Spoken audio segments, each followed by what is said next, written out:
actress Jessy Mendiola says yes to marrying Luis Manzano. Banana Sunday star Jessy Mendiola and TV host and actor Luis Manzano still did not confirm up to now if they are officially a couple. But when Jessy was asked about this in an interview on Tonight with Boy Abunda on October 18 episode, the actress replied, "What you see is what you get. Are very much happy. We're just really taking whatever wherever." Jessy added, "It is better to ask Luis about the real status of their relationship." Boy Abunda asked Jessy again, "If there is one person, if there is one man, that you will marry at this point in your life, would that be Luis Manzano?" She replied with a simple yes. Jessy also revealed that she and Luis will attend the Star Magic Ball. Invite you to watch the video. Look, John Lloyd Cruz and his 1,100 square meters home in Antipolo. John Lloyd Cruz, a Kapamilya actor, was initially against the idea of having his house featured in a magazine because he doesn't want to show his space, but eventually he agreed, he told Yes Magazine. John Lloyd wanted a French Mediterranean-inspired design for his 1,100 square meters home in Antipolo. The Cruz's living room has a cathedral ceiling to give more breathing space. Near the staircase are two doors that led to the powder room and entertainment room. The dining area has a picture window and clear sliding doors that provides a picturesque view of the pool area and the lush garden. It has a 10-seater narrow dining table that serves as the room's centerpiece. A glow marble from Italy was used as the area's flooring. The Cruz family opts to feast on home-cooked meals served on banana leaves, despite having a grand dining set. The powder room is located under the staircase near the living and dining areas. It is equipped with a faucet and sink, a urinal which costs $75,000 combined with a flush that costs around $35,000. John Lloyd doesn't cook, but when it comes to the items in his kitchen, he was very hands-on. He usually watches TV in the kitchen, which has an American-manufactured double-door refrigerator, with ice and water dispenser feature. Like the dining, this area also has a marble flooring, a veneer ceiling, and is filled with custom-made cabinets from Germany. This one is his favorite spot. Gusto Codian, cause it gives you a panoramic view of the house. This 80-meter guest house has its own 2 bedrooms, living room, dining, kitchen and barroom. The actor has also a 4-foot pond located at the porch that serves as a home to a number of koi fish. Initially, John Lloyd only wanted a lush garden in his backyard, but as the construction went on, he decided to put a swimming pool. Following the advice of a feng shui expert, he had an infinity sign placed at the tiles of the pool. Beside the pool stands Amanda, how he calls the replica of the ancient Greek sculpture Venus de Milo. Check out the photos below. Invite you to watch the video. Is your blood type O? You better stop doing this to save your life. Those people who have a blood type of O have a huge role in the society. These people are the ones who are powerful and productive, but when they experience stress, they end up being mad, hyperactive and impulsive. In Japan, there's an association between this blood type and an individual's type of personality. This is the main reason why sometimes, blood type is being asked in a job interview. They stated that people having O as their blood type is special and everybody else wants to hang out with them. But then, there are also negative effects because people of this blood type tend to be more exposed to diseases like ulcer and thyroid dysfunction. People whose blood type is O have low thyroid hormone levels and insufficient iodine. Because of this, experts say that people who has O as their blood type should avoid caffeine and alcohol, for it could harm their body. They also stated that they should also exercise 3 to 4 times a week. Invite you to watch the video. ABS-CBN and GMA served sample of Duterte's discipline. Read more. Even during the campaign, Duterte had a lot of friction with the media. He condemned the media for always twisting his statements and misunderstanding his context. However, a Duterte supporter recently fired back at big media. ABS-CBN and GMA, aside from being the biggest, are also the longest-running networks that have been covering the current events of the country since the 50s. Both of them are located in Quezon City. specifically in Timog and Morado Avenues. Hailing from Davao City, he pointed out that whenever he stays in Manila, these areas are usually traffic. And the culprit? Most of the network's employees illegally park their car along the road, causing the blockage. He specifically described the Sergeant Esguerra Street as being filled with double or sometimes even triple parked cars. He also addressed the network, saying that it is causing a lot of inconvenience for the motorists and they shouldn't disregard traffic rules. He shared a specific experience wherein he had the chance to ask a street vendor. When I asked around, one of the vendors who sold fishball in front of ABS-CBN told me that the change was not a voluntary gesture of public service by the network.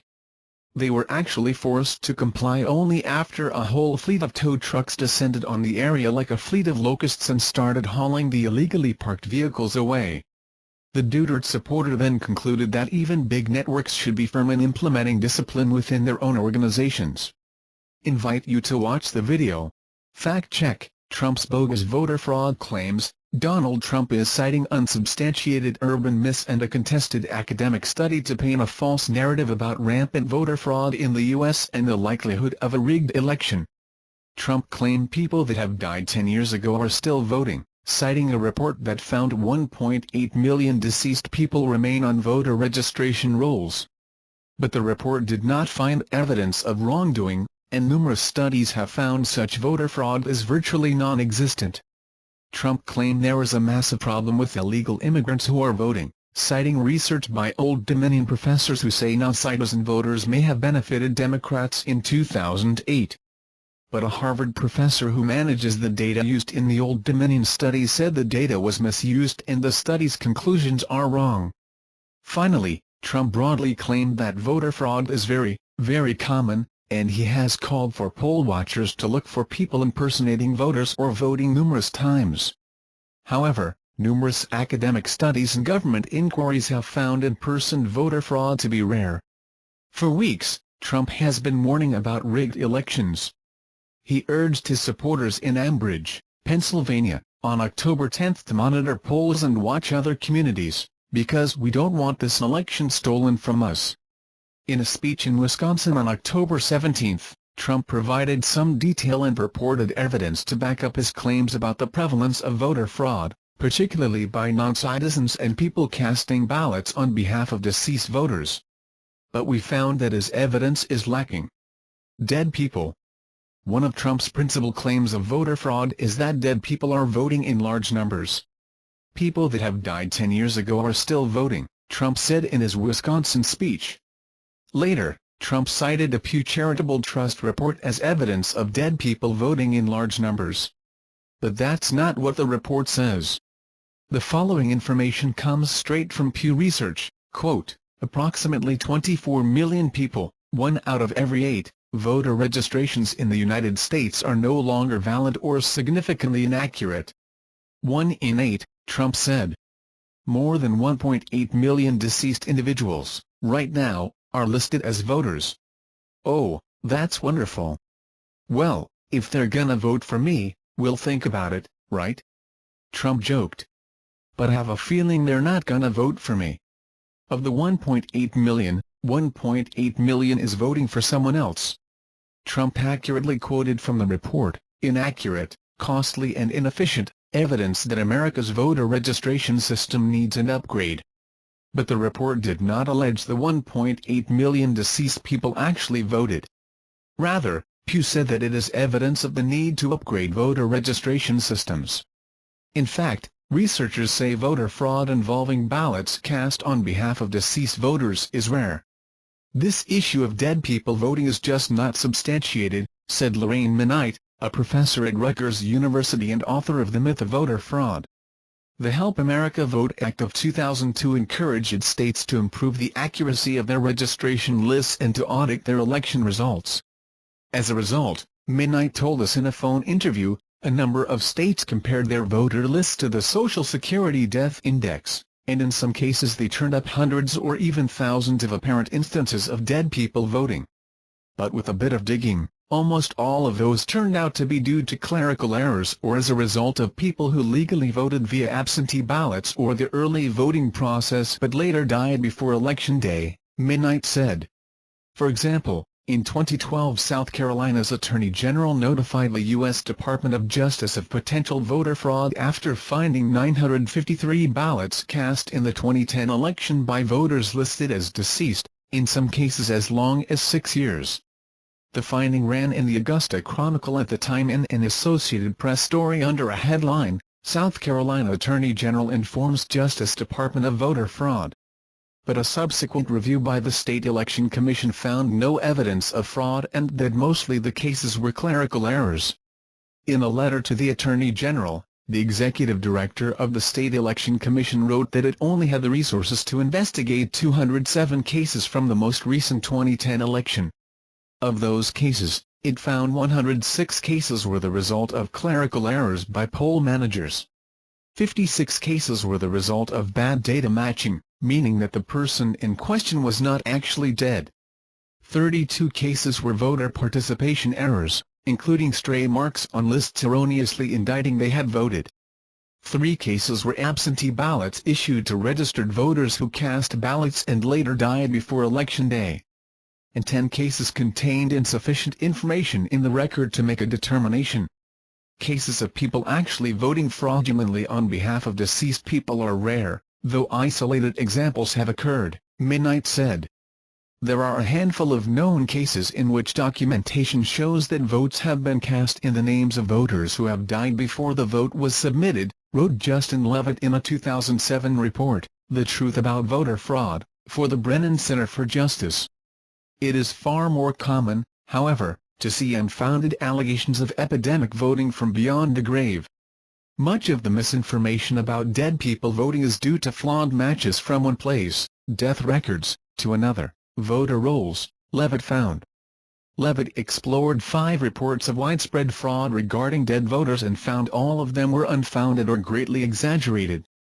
Now citizens. The second leg of Trump's allegation of widespread voter fraud rests on illegal immigrants voting, another practice that experts told us is fairly rare. In Wisconsin, Trump cited a 2014 Washington Post article titled "Could Non-Citizens Decide the November Election?" It was a piece penned by Old Dominion University professors Jesse Richman and David Ernest about research the two later published in the journal Electoral Studies. It turns out to be a disputed and very controversial study. Trump. October 17. Then there's the issue of illegal immigrants voting. The following comes from a 2014 report from The Washington Post. This article was entitled, "Could Non-Citizens Decide the November Election?" Here's some excerpts. More than 14% of non-citizens in both 2008 and 2010 samples indicated that they were registered to vote. Oh, isn't that wonderful? Because non-citizens tend to favor Democrats, to put it mildly. Obama won more than 80% of the votes of non-citizens in the 2008 sample. You don't read about this, right? They don't tell you about this. We find that this participation was large enough to plausibly account for Democratic victories in various close elections. Okay? All right. Non-citizen votes could have given Democrats the pivotal 60th vote needed to overcome filibusters in order to pass health care reform and other Obama administration priorities. Now, it continues, it is possible that non-citizen votes were responsible for Obama's 2008 victory in North Carolina. Trump accurately quotes from the blog post. But the author's results are contested by a number of academics, including those who administer and manage the data on which it is based. The study relied on data from the Cooperative Congressional Election Study, which is administered by YouGov Polymetrics and managed by Harvard University and the Massachusetts Institute of Technology. Richman and Ernest estimated the number of non-citizens who voted nationwide based on those in the survey who self-identified as non-citizens who voted.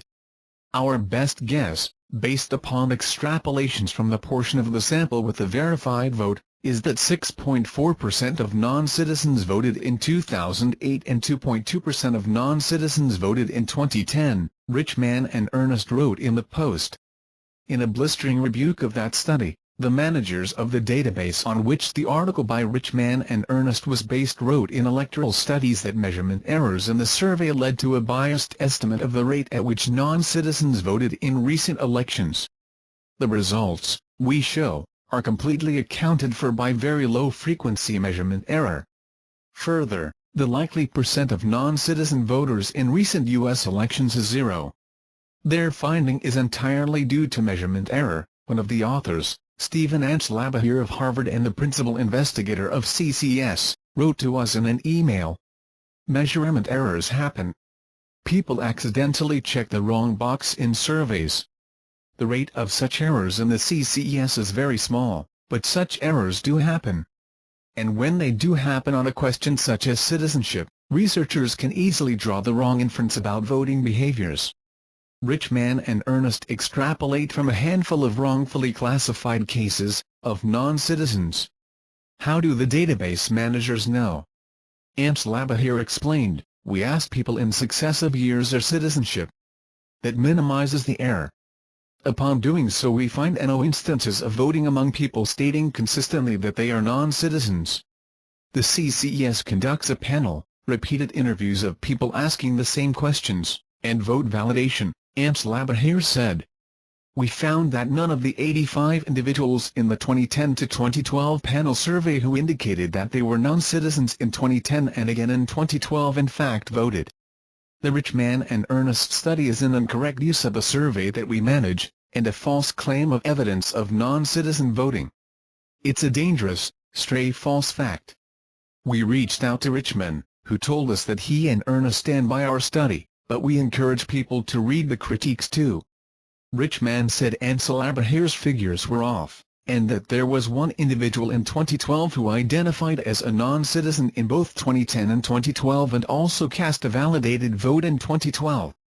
And, he said, there were also 10 individuals who twice stated that they were non-citizens and also stated that they voted in 2012. This is a demo of the voice-text English TTS system. There were also in 2014 2 out of about 26 individuals who 3 times confirmed that they were non-citizens who also said they voted. Nonetheless, Richman credited Anslabahir and his colleagues for their valuable contributions to the issue, which he said highlighted the fact that response errors could have biased our estimates upwards. Richman said he remains unconvinced that Anslabahir's evidence shows there was no voting by non-citizens, which he said simply does not fit with the data. Concerning the broader fight Trump has raised, I think our results are getting taken out of context in important ways by people on the right who want to make an unsupported claim concerning massive vote fraud, Richman told us via email. We found low levels of non-citizen participation in elections. These levels are sufficient to change the outcomes in extremely close elections. But one should keep in mind that such elections can be swayed by any number of factors that arguably bias election results toward, or against, particular parties and candidates. Put another way, our results suggest that almost all elections in the U.S. are not determined by non-citizen participation, with occasional and very rare potential exceptions. Both sides of the debate on non-citizen voting have exaggerated our findings concerning non-citizen representation, Richman added. There are many on the left side of that debate who have relentlessly sought to discredit our results and want to push the level of estimated participation to 0. On the right there has been a tendency to misread our results as proof of massive voter fraud, which we don't think they are. Researchers who have studied the issue have found relatively few cases of non-citizens voting.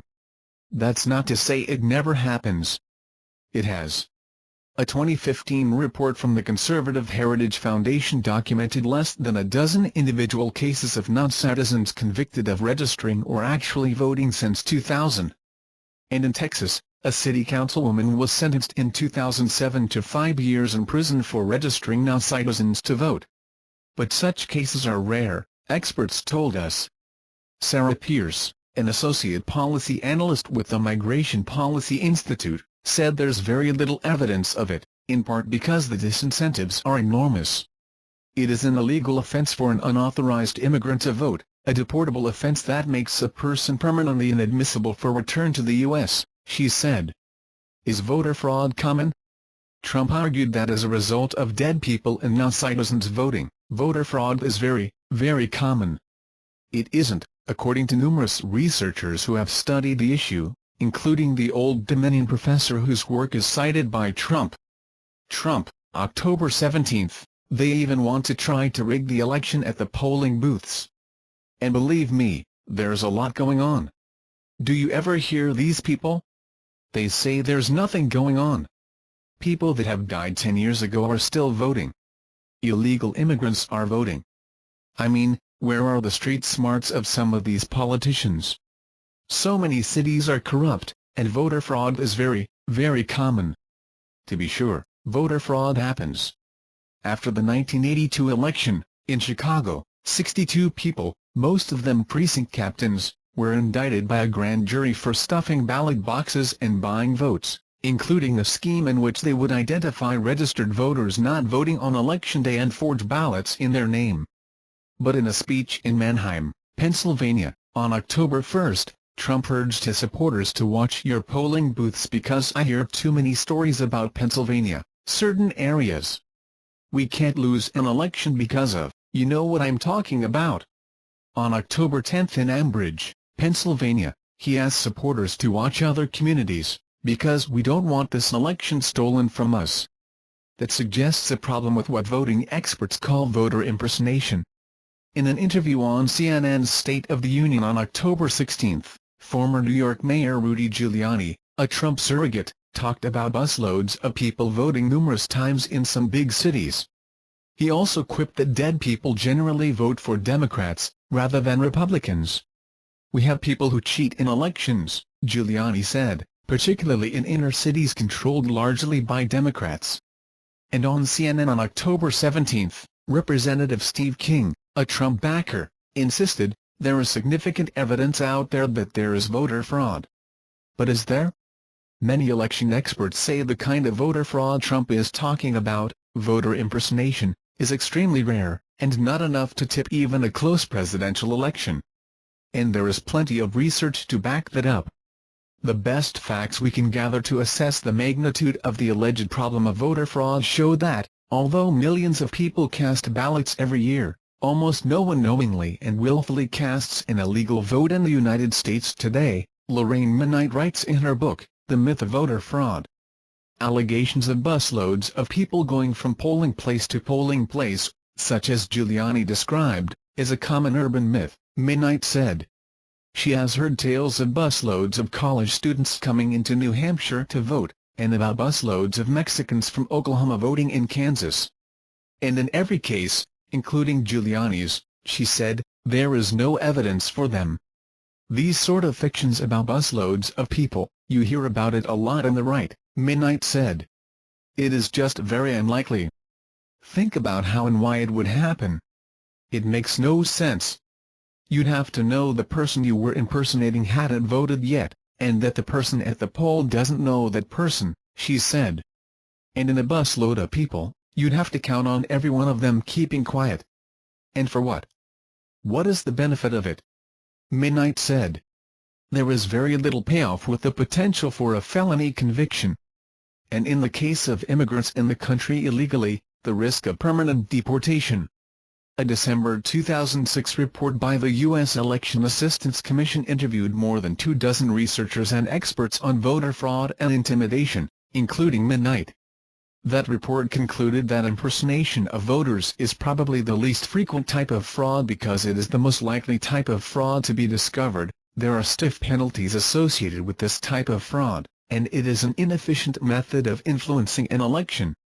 In an August 16, 2014, article for The Washington Post, Loyola Law School professor Justin Levitt, currently on leave to work with the Department of Justice overseeing voting, wrote that he has been tracking allegations of voter fraud for years, including any credible allegation that someone may have pretended to be someone else at the polls, in any way that an ID law could fix. So far, he wrote, I found about 31 different incidents, some of which involve multiple ballots, since 2000, anywhere in the country. To put this in perspective, the 31 incidents below come in the context of general, primary, special, and municipal elections from 2000 through 2014. In general and primary elections alone, more than 1 billion ballots were cast in that period.